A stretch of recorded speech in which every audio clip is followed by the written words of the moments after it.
नमस्कार दोस्तों, एजुकेशन 24 में आपका स्वागत है। दोस्तों आज का वीडियो आप सभी के लिए बहुत ही खास होने वाला है, क्योंकि आज के इस वीडियो में मैं आपको बीए सेकेंड ईयर के 4th सेमेस्टर में आपका जो सब्जेक्ट है इकोनॉमिक यानी कि अर्थशास्त्र, उसके अंदर कौन कौन से क्वेश्चन आने वाले हैं, इस वीडियो के अंदर मैं आपको आने वाले क्वेश्चन के बारे में बताऊँगा। सो आप इस वीडियो को ध्यान से देखिएगा ताकि आपको आने वाले क्वेश्चन के बारे में अच्छे से पता चल सके। तो अभी बिना किसी देरी के हम लोग शुरू करते हैं और आने वाले क्वेश्चन के बारे में जानते हैं। तो यहाँ पे दोस्तों सबसे पहले हम लोग अति लघु उत्तरीय प्रश्नों के बारे में जानेंगे। तो अति लघु उत्तरीय प्रश्नों में पहले प्रश्न की बात की जाए तो यहाँ पे आपका पहला प्रश्न दिया हुआ है, मुद्रा मान एवं मूल्यमान में अंतर स्पष्ट कीजिए। पहला क्वेश्चन कह रहा है जो मुद्रा मान है एवं जो मूल्यमान है इन दोनों में क्या अंतर है। यहाँ पे आपको मुद्रा मान एवं मूल्यमान में अंतर स्पष्ट करना है। अब अगले क्वेश्चन की बात की जाए तो यहाँ पे आपका दूसरा क्वेश्चन दिया हुआ है, निर्देशांक के निर्माण में कठिनाइयों का संक्षिप्त वर्णन कीजिए। दूसरा क्वेश्चन कह रहा है जो निर्देशांक होता है, यहाँ पे आपको बताना है कि निर्देशांक के निर्माण में क्या क्या कठिनाई आती है और कठिनाइयों को संक्षिप्त में वर्णन करना है। अब अगले क्वेश्चन की बात की जाए तो यहाँ पे आपका तीसरा क्वेश्चन दिया हुआ है, अर्थव्यवस्था में बैंकों का महत्व बताइए। तीसरा क्वेश्चन कह रहा है जो अर्थव्यवस्था होता है उसमें बैंकों का क्या महत्व होता है। यहाँ पे आपको अर्थव्यवस्था में बैंकों का महत्व बताना है। अब अगले क्वेश्चन की बात की जाए तो यहाँ पे आपका चौथा क्वेश्चन दिया हुआ है, ई बैंकिंग से लाभ बताइए। चौथा क्वेश्चन कह रहा है जो ई बैंकिंग होता है उससे क्या लाभ होते हैं। यहाँ पे आपको ई बैंकिंग से लाभ बताना है। अब अगले क्वेश्चन की बात की जाए तो यहाँ पे आपका पांचवा क्वेश्चन दिया हुआ है, मुद्रा के कार्य बताइए। पांचवा क्वेश्चन कह रहा है जो मुद्रा होता है उसके क्या कार्य होता है। यहाँ पे आपको मुद्रा के कार्यों के बारे में बताना है। अब अगले क्वेश्चन की बात की जाए तो यहाँ पे आपका छठा क्वेश्चन दिया हुआ है, फिशर द्वारा प्रतिपादित मुद्रा के परिमाण सिद्धांत का संशोधित समीकरण लिखिए। छठा क्वेश्चन कह रहा है जो फिशर द्वारा प्रतिपादित मुद्रा के परिमाण सिद्धांत है, यहाँ पे आपको इसके संशोधित समीकरण लिखना है। अब अगले क्वेश्चन की बात की जाए तो यहाँ पे आपका सातवां क्वेश्चन दिया हुआ है, एटीएम क्या है। सातवां क्वेश्चन कह रहा है एटीएम क्या है, यहाँ पे आपको एटीएम के बारे में बताना है।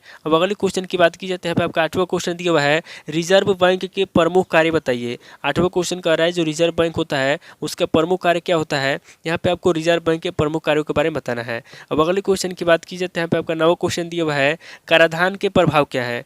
नवा क्वेश्चन कह रहा है कि कराधान के प्रभाव क्या है, यहाँ पे आपको कराधान के प्रभाव के बारे में बताना है। अब अगले क्वेश्चन की बात की जाए तो यहाँ पे आपका 10वां क्वेश्चन दिया हुआ है, राजकोषीय नीति का महत्व बताइए। 10वां क्वेश्चन कह रहा है जो राजकोषीय नीति है उसका क्या महत्व है, यहाँ पे आपको राजकोषीय नीति का महत्व बताना है। अब अगले क्वेश्चन की बात की जाए तो यहाँ पे आपका 11वां क्वेश्चन दिया हुआ है, कर व्यवस्था पर एक टिप्पणी लिखिए। 11वां क्वेश्चन कह रहा है जो कर व्यवस्था है, यहाँ पे आपको कर व्यवस्था पर एक टिप्पणी लिखना है। अब अगले क्वेश्चन की बात की जाए तो यहाँ पे आपका 12वां क्वेश्चन दिया हुआ है, राजकोषीय नीति से आप क्या समझते हैं। 12वां क्वेश्चन कह रहा है जो राजकोषीय नीति होता है उससे आप क्या समझते हैं, यहाँ पे आपको राजकोषीय नीति के बारे में बताना है। अब अगले क्वेश्चन की बात की जाए तो यहाँ पे आपका 13वां क्वेश्चन दिया हुआ है, कर किसे कहते हैं। 13वां क्वेश्चन कह रहा है कि कर किसे कहते हैं, यानी कि टैक्स किसे कहते हैं, यहाँ पे आपको टैक्स के बारे में बताना है।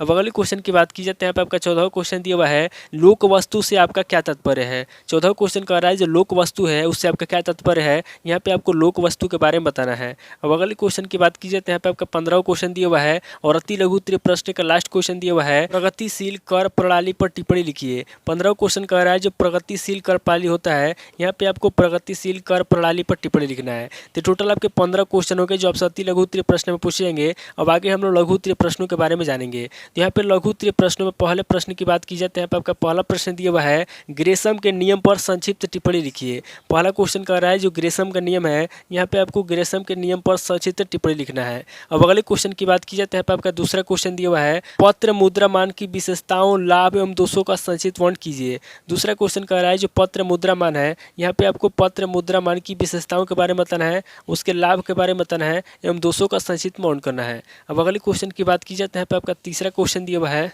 फिशर के परिमाण सिद्धांत की व्याख्या कीजिए। तीसरा क्वेश्चन कह रहा है जो फिशर के परिमाण सिद्धांत है, यहाँ पे आपको फिशर के परिमाण सिद्धांत की व्याख्या करना है। अब अगले क्वेश्चन की बात की जाए तो यहाँ पे आपका चौथा क्वेश्चन दिया हुआ है, सूचकांक की विशेषताएं बताइए। चौथा क्वेश्चन कह रहा है जो सूचकांक है, यहाँ पे आपको सूचकांक की विशेषताएं बताना है। अब अगले क्वेश्चन की बात की जाए तो यहाँ पे आपका पांचवा क्वेश्चन दिया हुआ है, मुद्रा की पूर्ति के निर्धारक तत्व क्या है। पांचवा क्वेश्चन कह रहा है जो मुद्रा की पूर्ति के निर्धारक तत्व है वो कौन कौन से हैं, यहाँ पे आपको मुद्रा की पूर्ति के निर्धारक तत्वों के बारे में बताना है। अब अगले क्वेश्चन की बात की जाए तो यहाँ पे आपका छठा क्वेश्चन दिया हुआ है, उच्च शक्ति मुद्रा के उपयोग महत्व की विवेचना कीजिए। छठा क्वेश्चन कह रहा है कि उच्च शक्ति मुद्रा का क्या उपयोग है और इसका महत्व क्या है, यहाँ पे आपको उच्च शक्ति मुद्रा के उपयोग के बारे में बताना है और उसके महत्व की विवेचना करना है। अब अगले क्वेश्चन की बात की जाए तो यहाँ पे आपका सातवां क्वेश्चन दिया हुआ है, भारतीय मुद्रा के गुणों का उल्लेख कीजिए। सातवां क्वेश्चन कह रहा है जो भारतीय मुद्रा है उसका क्या गुण है, यहाँ पे आपको भारतीय मुद्रा के गुणों का उल्लेख करना है। अब अगले क्वेश्चन की बात की जाए तो यहाँ पे आपका आठवां क्वेश्चन दिया हुआ है, व्यापारिक बैंक बैंकों के महत्व को समझाइए।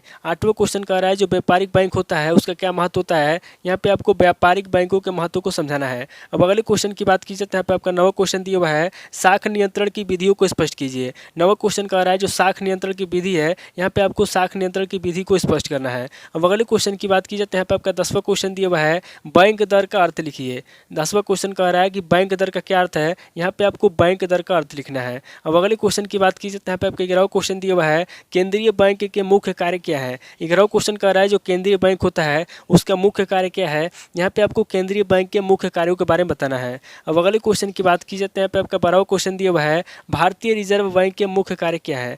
12वां क्वेश्चन कह रहा है जो भारतीय रिजर्व बैंक है उसके मुख्य कार्य क्या है, यहाँ पे आपको भारतीय रिजर्व बैंक की मुख्य विशेषताओं के बारे में बताना है। अब अगले क्वेश्चन की बात की जाए तो यहाँ पे आपका 13वां क्वेश्चन दिया हुआ है विकासशील राष्ट्रों में मौद्रिक नीति की सीमाएं बताइए। 13वां क्वेश्चन कह रहा है जो विकासशील राष्ट्र है उसमें मौद्रिक नीति की क्या सीमा है, यहाँ पे आपको विकासशील राष्ट्रों में मौद्रिक नीति की सीमाएं बताना है। अब अगले क्वेश्चन की बात की जाए तो यहाँ पे आपका 14वां क्वेश्चन दिया हुआ है सामाजिक वस्तु की अवधारणा स्पष्ट कीजिए। 14वां क्वेश्चन कह रहा है जो सामाजिक वस्तु है, यहाँ पे आपको सामाजिक वस्तु की अवधारणा को स्पष्ट करना है। अब अगले क्वेश्चन की बात की जाए तो यहाँ पे आपका 15वां क्वेश्चन दिया हुआ है उत्कृष्ट वस्तु का वर्णन कीजिए, इसकी विशेषताओं का वर्णन कीजिए। 15वां क्वेश्चन कह रहा है जो उत्कृष्ट वस्तु होती है, यहाँ पे आपको सबसे पहले उत्कृष्ट वस्तु का वर्णन करना है, उसके बाद आगे आपको इसकी विशेषताओं का भी वर्णन करना है। अब अगले क्वेश्चन की बात की जाए तो यहाँ पे आपका 16वां क्वेश्चन दिया हुआ है सार्वजनिक एवं निजी वित्त में अंतर बताइए। 16वां क्वेश्चन कह रहा है कि सार्वजनिक एवं निजी वित्त में क्या अंतर है, यहाँ पे आपको सार्वजनिक एवं निजी वित्त में अंतर बताना है। अब अगले क्वेश्चन की बात की जाए तो यहाँ पे आपका 17वां क्वेश्चन दिया हुआ है आय के आधार पर सार्वजनिक व्यय का वर्गीकरण कीजिए।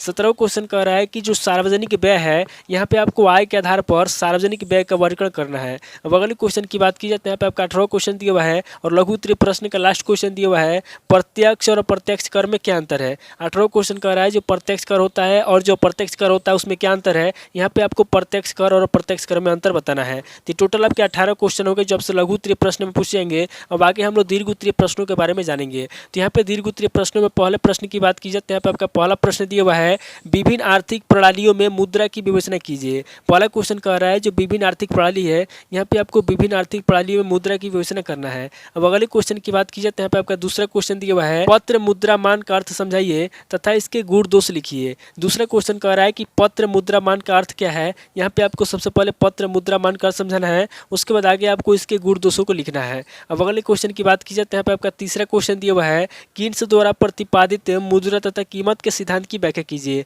तीसरा क्वेश्चन कह रहा है जो कीन्स है, यहाँ पे आपको कीन्स द्वारा प्रतिपादित मुद्रा तथा कीमत के सिद्धांत की व्याख्या करना है। अब अगले क्वेश्चन की बात की जाए तो यहाँ पे आपका चौथा क्वेश्चन दिया हुआ है बैंकों की मुख्य संपत्तियों एवं दायित्वों की विवेचना कीजिए। चौथा क्वेश्चन कह रहा है जो बैंक है, यहाँ पे आपको बैंकों की मुख्य संपत्तियों के बारे में बताना है और उसके दायित्वों की विवेचना करना है। अब अगले क्वेश्चन की बात की जाए तो यहाँ पे आपका पांचवा क्वेश्चन दिया हुआ है परिमाणात्मक तथा गुणात्मक शाख नियंत्रण की व्याख्या कीजिए। शाख नियंत्रण में क्या क्या कठिनाइयां हैं। पांचवा क्वेश्चन कह रहा है कि परिमाणात्मक तथा गुणात्मक शाख नियंत्रण की व्याख्या कीजिए, यानी कि सबसे पहले आपको परिमाणात्मक तथा गुणात्मक शाख के बारे में बताना है, उसके बाद आगे आपको शाख नियंत्रण में क्या क्या कठिनाई आती है इसके बारे में आपको बताना है। अब अगले क्वेश्चन की बात की जाए तो यहाँ पे आपका छठा क्वेश्चन दिया हुआ है अधिकतम सामाजिक लाभ के सिद्धांत की आलोचनात्मक व्याख्या कीजिए। छठा क्वेश्चन कह रहा है जो अधिकतम सामाजिक लाभ है, यहाँ पे आपको अधिकतम सामाजिक लाभ के सिद्धांत की आलोचना करना है, यानी कि उसकी कमियों के बारे में बताना है। अब अगले क्वेश्चन की बात की जाए तो यहाँ पे आपका सातवां क्वेश्चन दिया हुआ है सार्वजनिक व्यय की आर्थिक क्रियाओं पर प्रभाव की व्याख्या कीजिए। सातवां क्वेश्चन कह रहा है जो सार्वजनिक व्यय की आर्थिक क्रिया है,